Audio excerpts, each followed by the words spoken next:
सभी मित्र साथी दोस्त को बहुत सारा सुबह का नमस्कार, गुड मॉर्निंग। आज साथी लोग, विद्यार्थी लोग आपके बीच पुनः एक बार हम अपनी YouTube channel Smart Study with LB sir के साथ उपस्थित हैं और आज आपको जो नया कंटेंट लेकर के हम आए हैं उसका नाम है 15वें वित्त आयोग का रिपोर्ट। बहुत इंपॉर्टेंट विचार आपके बीच साझा करना चाह रहे हैं और मान के चलिए 100% यहाँ से प्रश्न आना क्या है, तय है, एकदम लेटेस्ट है और प्रश्न तो आएगा श्योर है। तो चलिए साथी देर ना करते हुए सीधे चलते हैं कि 15वें वित्त आयोग की रिपोर्ट है क्या। पहले जरा से हल्का से परिचय हम करा दें।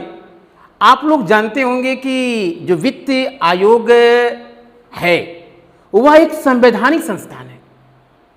क्या है?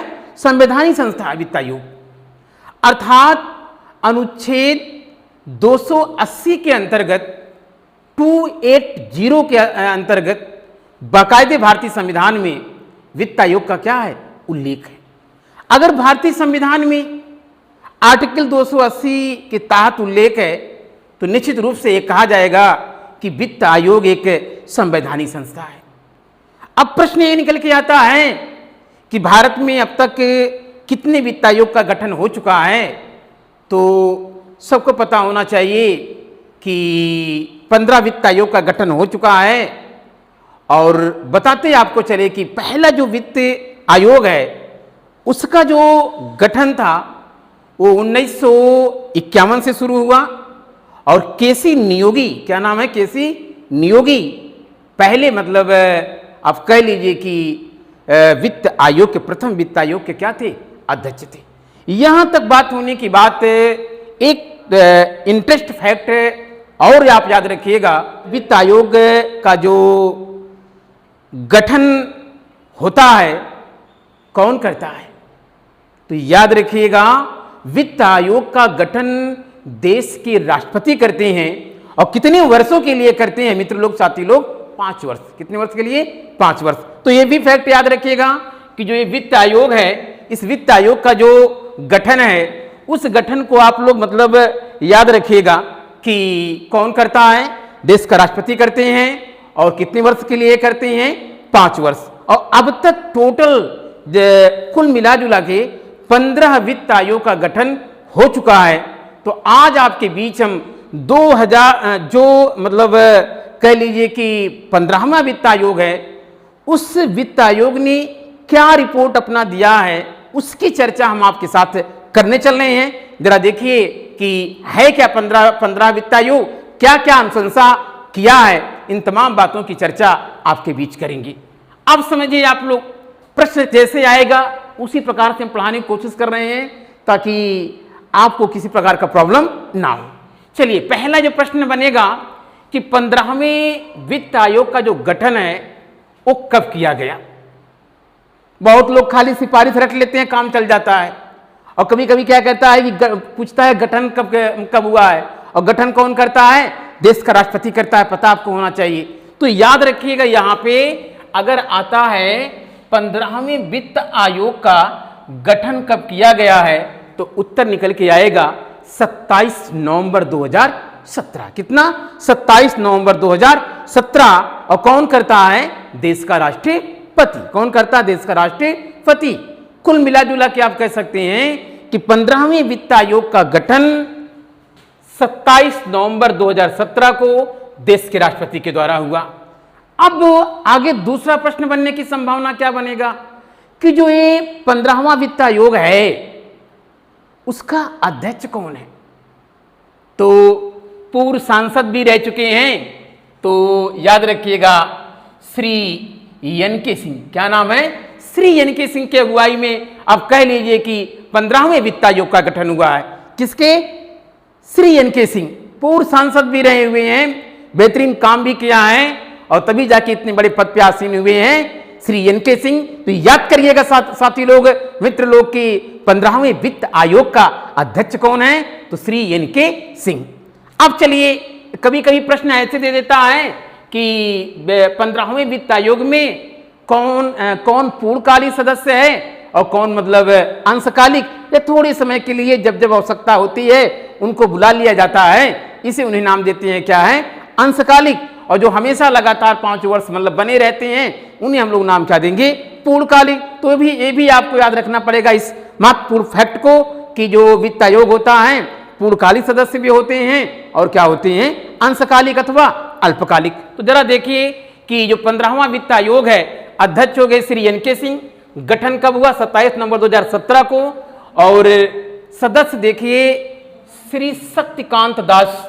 बहुत ऐसा नाम है, शायद मुझे लगता है कि प्रत्येक विद्यार्थी परिचित होगा कि शक्तिकांत दास कितना बड़ा नाम है। तो चलिए कभी चर्चा होगी इनके बारे में, अगर आज, क्योंकि हम लोग विजिट कर रहे हैं, देख रहे हैं, चर्चा कर रहे हैं, 15वें वित्त आयोग की रिपोर्ट के बारे में देख रहे हैं, तो याद करिएगा कि 15वें वित्त आयोग का जो गठन है 27 नवंबर 2017 को, और किसके अगुवाई में हुआ है, श्री एन के सिंह के नेतृत्व में, और कौन करता देश का राष्ट्रपति। अब देखिए सदस्य देख रहे हैं, श्री शक्तिकांत दास और डॉक्टर अनूप सिंह। ये 2 सदस्य ऐसे हैं जो कि पूर्णकालिक सदस्य हैं। क्या है, पूर्णकालिक सदस्य हैं, अर्थात आप कह सकते हैं जब तक 5 वर्ष लगातार मतलब रिपोर्ट वित्त आयोग 15 वित्त आयोग देगी तब तक ये मतलब साथ साथ कार्य करते रहेंगे। इसके बाद आप देखेंगे एक नाम आपके सामने और आ रहा है, बोर्ड पे देख लीजिए, अशोक लहड़ी का नाम आ रहा है, और इसके बाद डॉक्टर रमेश चंद्र का नाम आ रहा है। ये दोनों लोग क्या हैं, अल्पकालिक। इसका मतलब है कि जो 15वां वित्त आयोग है 4 सदस्य हैं, 2 अंशकालिक और 2 पूर्णकालिक। और पूर्णकालिक में कौन हुआ, शक्तिकांत दास जी हुए और डॉक्टर अनूप सिंह, और जो अंशकालिक हैं वो डॉक्टर रमेश चंद्र, और दूसरे जो सचिव हैं अरविंद मिश्रा। अभी इनके बारे में और चर्चा हो रही है। तो पहले ये जान लीजिए, क्लियर कर लीजिए कि जो 15वां वित्त आयोग है उसकी अगुवाई कर रहे हैं श्री एन के सिंह कर रहे हैं, अर्थात वो अध्यक्ष हैं। और इसके बाद जो सदस्यों की बात चल रही है, 4 सदस्य हैं, 2 सदस्य मतलब पूर्णकालिक श्री शक्तिकांत दास जी और डॉक्टर अनूप सिंह, और अशोक लहड़ी और रमेश चंद्र क्या कह लीजिए कि अल्पकालिक या अंशकालिक क्या हैं, सदस्य हैं। अब इसके बाद मतलब बात आ रही है कि कभी कभी प्रश्न दे देता है, बहुत छोटा प्रश्न करिए, छोटा प्रश्न तो कोई नहीं होता है, अपने आप में सब महत्वपूर्ण प्रश्न होते हैं कि 15वें वित्त आयोग में सचिव का पद कौन धारण किए हुए थे। तो याद करिएगा, एक नाम आपके सामने रख रहे हैं, अरविंद मिश्रा। क्या नाम है, अरविंद मिश्रा जी को याद रखिएगा। ऐसे मिश्रा जी कह लीजिए, कोई दिक्कत नहीं है, क्योंकि याद करना आपका काम है। तो सचिव कौन है 15वां वित्त आयोग का, अरविंद मिश्रा जी। इसके बाद इससे भी इंपॉर्टेंट मतलब बात निकल के आ रही है, सबसे इंपॉर्टेंट बात निकल के आ रही है कि अब जो 15वां वित्त आयोग है फाइनली इसका रिपोर्ट आ गया है। अनंतिम रिपोर्ट नहीं आया है, बल्कि क्या है, फाइनली रिपोर्ट आ चुका है। और फाइनली रिपोर्ट कब आया है, नवंबर 2020 में आया है। प्रश्न अगर आएगा कि रिपोर्ट लागू होने की अवधि कितनी है, तो उत्तर आएगा 2021 और 26। कितना आएगा, 2021 और 26। अगर प्रश्न आता है कि 15वें वित्त आयोग की जो रिपोर्ट की अवधि है वो कब से कब तक प्रभावित होगी, तो याद करिएगा 2021 से 2026। विद्यार्थी लोग, साथी लोग, एकदम इसके मत करिएगा, बहुत इंपॉर्टेंट प्रश्न है। 5 वर्ष तक के लगातार प्रश्न आते रहेंगे, तो मिस मत करिएगा, जरूर याद कर लिएगा कि रिपोर्ट लागू होने की अवधि कितना है, 2021 से 26। सचिव कौन हुए, अरविंद मिश्रा जी। अध्यक्ष कौन है, श्री एन के सिंह। गठन कब हुआ, 27 नवंबर 2017। और अब हम बताने आपको चल रहे हैं कि इनकी जो फाइनल रिपोर्ट है उसमें क्या क्या इन्होंने बातें रखी है, सरकार के सामने क्या सुझाव दिया है, ये आपको चर्चा करने चल रही है। पहली बात तो ये रखिएगा कि जो 15वां वित्त आयोग है, उस 15वें वित्त आयोग में जो 2011 की जनगणना है, उस जनगणना के जो आंकड़े हैं उसी को आधार बनाया गया है। तो याद प्रश्न अगर आए, मान लीजिए किस जनगणना के आंकड़े को 15वें वित्त आयोग में शामिल किया गया है, तो उत्तर क्या निकल के आएगा, 2011। अब इसके बाद देखिए आगे मतलब क्या ये हो गया कि 15वें वित्त आयोग में जो मतलब जो डाटा प्रकाशित होंगे, जो भी कुछ भी शामिल किया जाएगा, वो कौन सी जनगणना का आधार होगा? 2011। अभी तो 21 की जनगणना सामने आई नहीं, क्योंकि पता है आपको कोविड होने के कारण, कोविड के नाते, महामारी आने के नाते पूरा काम ठप पड़ गया। इस नाते मतलब क्या नाम है कि अभी उसकी रिपोर्ट तो आई नहीं, तो कोई मतलब उसका होता नहीं। तो कुल मिला जुला के याद रखना आपको है कि 15वें वित्त आयोग में जो जनगणना शामिल होगी 2011 के डाटा शामिल होंगे। इसके बाद देखिए इस मतलब 15वें वित्त आयोग ने एक नई कसौटी शामिल किया है। नई कसौटी ये शामिल किया है, जिन राज्यों ने अपने यहाँ जनसंख्या के संदर्भ में बेहतरीन निष्पादन किया है, एक बेहतर काम किया है, तो उनको कहीं ना कहीं कह लीजिए कि मतलब एक तरह से प्रमोट किया है और कहीं ना कहीं जनानिकी उपलब्धि को एक नई कसौटी के रूप में शामिल कर लिया। अब बताइए कितनी अच्छी चीज है कि जिन राज्यों ने एक बेहतर कदम उठाया है पॉपुलेशन के संदर्भ में, उसका आधार बनाते हुए, उन राज्यों को वरीयता देते हुए, कहीं ना कहीं याद करिएगा कि जो जनानिकी उपलब्धि है, एक प्रश्न आएगा कि जो 15वां वित्त आयोग है उसमें कौन नई कसौटी, कौन नया प्रतिमान मतलब शामिल किया गया है जो आवंटन होता है, तो याद करिएगा जनानिकी उपलब्धि, याद रहेगा। चलिए अच्छा, अब देखिए सबसे इंपॉर्टेंट बात ये आ रही है, जो ऊर्ध्वाधर हस्तांतरण है, अर्थात मतलब क्या नाम है, जो सरकार टैक्स के माध्यम से जो पैसा कलेक्ट करती है, क्योंकि कुछ कर ऐसे होते हैं जो राज्यों के साथ बांटे जाते हैं और कुछ कर से जो राजस्व प्राप्त होता है वो राज्यों के साथ बांटा नहीं जाता है। तो हम उन करों की बात कर रहे हैं जिन करों से प्राप्त केंद्र सरकार के राजस्व हैं, राजस्व को राज्यों के साथ बांटा जाता है, उनका मतलब क्या नाम है कि कितना परसेंट, 41% हिस्सा किसको जाएगा, राज्यों का जाएगा। और याद करिएगा जो हमारा 14वां वित्त आयोग था इसने 42% रखा है, तो 1% की कमी किया है 15वां वित्त आयोग ने, मगर कमी नहीं किया है साथी लोग, एकदम बराबर है। मात्र जानते हैं क्या परिवर्तन, क्यों ऐसा हुआ है?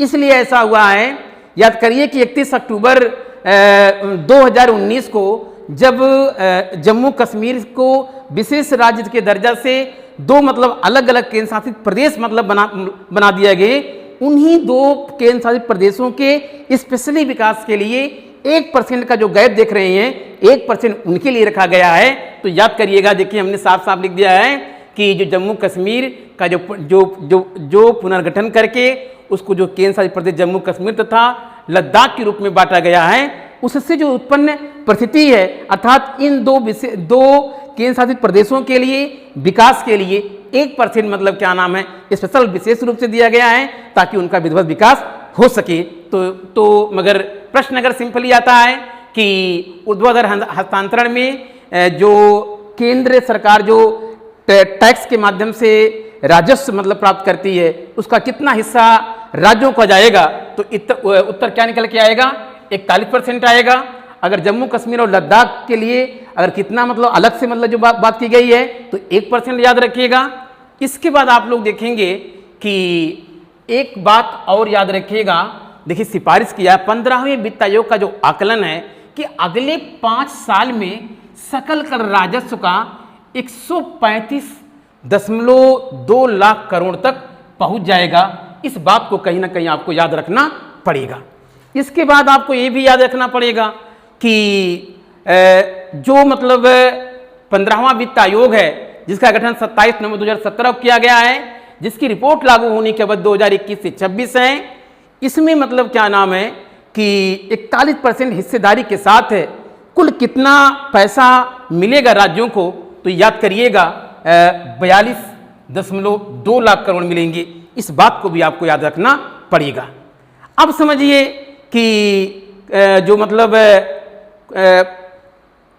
ये जो 15वां वित्त आयोग है उसने कुछ राज्यों को जो लगातार घाटे में रहते हैं उन घाटे की भरपाई के लिए आप कह लीजिए 17 जो राज्य हैं उनके राजस्व घाटा को पूरा करने के लिए केंद्र सरकार से जो अनुदान मिलेगा कि 2,94,514 मतलब क्या नाम करोड़ रुपए देने की सिफारिश की गई है, इसकी भी मतलब क्या नाम है कि आपको समझ होनी चाहिए, मतलब याद रखना पड़ेगा। इसके बाद मतलब क्या नाम है, ये भी याद रखना पड़ेगा कि जो कोविड-19 के नाते जो तमाम प्रकार की समस्या उत्पन्न देश में हुई है स्वास्थ्य के क्षेत्र में, इसके लिए कहा गया है कि जो राज्य सरकारें हैं वो 2022 तक 8% स्वास्थ्य पर खर्च करें। किस पे? हेल्थ पे खर्च करें, ताकि मतलब क्या नाम है कि हमारे हेल्थ का जो स्ट्रक्चर है वो बेहतर बन सके। इस प्रकार की सिफारिशें 15वें वित्त आयोग ने अपने ड्राफ्ट में किया है। अब इसके बाद जरा देखिए, अब सबसे देखिए इंपॉर्टेंट बात ये होती है कि कभी कभी प्रश्न पूछा जाता है कि किन किन जो पैमाना है, जो हिस्सेदारी है वो कितना कितना है। तो याद रखिएगा जनसंख्या पे कितना मतलब भार दिया गया है, 15% दिया गया है। क्षेत्रफल पे कितना दिया गया है, 15% दिया गया है। वन एवं पारिस्थितिकी पे 10%। और जो आय का अंतर है, याद करिएगा, अगर आता है कि 15वें वित्त आयोग ने सबसे अधिक वेटेज किसको दिया है, उत्तर क्या आएगा? आय का अंतर। और एक बात और करिएगा, कर और राजकोषीय प्रबंधन आप कह लीजिए मतलब क्या नाम है कि 2.5%। और जो जनानकी निष्पादन है, जो कि नया मतलब क्या नाम है कि सेगमेंट यहाँ पे लाया गया है, उसको शामिल किया गया है और उसको भार दिया गया है 12.5। तो इन तमाम फैक्ट को आपको याद रखना पड़ेगा।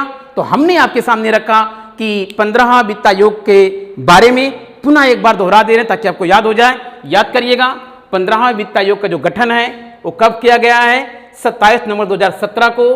15 वित्त आयोग के अध्यक्ष कौन है? श्री एन.के. सिंह। याद करिएगा इसमें 4 सदस्य हैं, 2 अस्थाई और 2 अस्थाई। अस्थाई में डॉक्टर शक्तिकांत दास, डॉक्टर अनूप सिंह पूर्णकालिक सदस्य हैं और अशोक लहड़ी और डॉक्टर रमेश चंद्र अल्पकालिक हैं। और सचिव याद रखिएगा अरविंद मिश्रा का नाम आप लोग याद रखिएगा, भूलिएगा नहीं मेरे साथी लोग, मित्र लोग, विद्यार्थी लोग, जरूर याद रखिएगा। और इसके बाद आप लोग याद करिएगा कि ये रिपोर्ट लागू होने की अवधि कितना है? 2021 से 2026।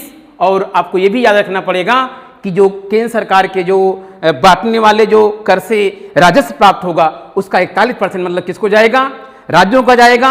और 1% जो अतिरिक्त मतलब क्या नाम होगा वो जो जम्मू कश्मीर को जो 2 अलग मतलब क्या नाम है कि केंद्र शासित प्रदेश बनाए गए हैं उनके विशेष मतलब विकास के लिए मतलब दिया गया 1% अलग से। और इसके बाद आप याद रखिएगा कि जो मतलब 15वां वित्त आयोग है वो 5 साल में सकल कर राजस्व से इतना मतलब 135.2 लाख करोड़ रुपए तक पहुंच जाएगा, इसको भी याद रखिएगा। और इसके बाद मतलब क्या नाम है कि जो 15वां वित्त आयोग है जो राज्यों को 41% हिस्सेदारी होगी उसके तहत जो 5 वर्ष में कुल कितना पैसा मिलेगा राज्य को? 42.2 लाख करोड़। इस तमाम फैक्ट को साथी लोग, मित्र लोग याद करिएगा। और जो हमने अभी बताया है कि किस पे कितना वेटेज दिया गया है, इन वेटेजों को भी अच्छी तरीके से याद करके रखिएगा ताकि प्रश्न आए तो प्रश्न बच के ना जा पाए और पूरी तरीके से आप क्या करें? सॉल्व करें। तो साथी लोग, मित्र लोग, दोस्त, आज यहीं तक। और फिर लगातार हम नए नए कंटेंट आपके बीच लेके आते रहेंगे।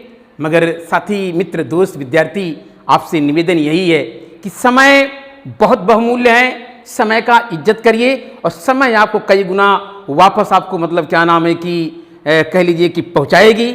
और मित्र लोग, कभी भी परिस्थितियां अगर विपरीत है तो कदाप आप रुकिए नहीं, थकिए नहीं, हारिए नहीं, जीत आपका होना तय है। जय हिंद, जय भारत। Thank you class.